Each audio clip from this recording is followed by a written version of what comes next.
मेरी ज़िंदगी की पहली कविता जो मैंने लिखी थी वो सुना रहा हूँ आप सबको आज। ये शायद पहली बार किसी वीडियो पे रिकॉर्ड हो रही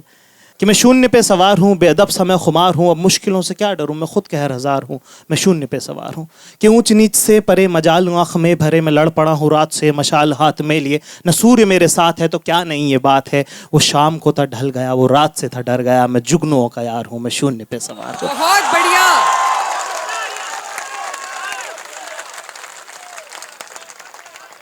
आगे है कि भावनाएं, आगे है कि भावनाएं मर चुकी, संवेदनाएं खत्म है, अब दर्द से क्या डरूं, जिंदगी ही जख्म है, मैं बीच रह की मात हूँ, बेचान स्याह रात हूँ, मैं काली का श्रृंगार हूँ, मैं शून्य पे सवार हूँ, मैं शून्य पे सवार।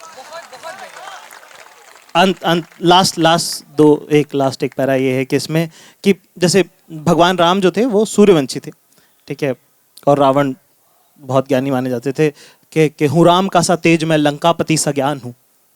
कि हूँ राम का सा तेज मैं लंकापति सा ज्ञान हूँ, किसकी करूँ आराधना सबसे जो मैं महान हूँ, ब्रह्मांड का मैं सार हूँ, मैं जल प्रवाह निहार हूँ, मैं शून्य पे सवार हूँ, मैं शून्य पे सवार हूँ।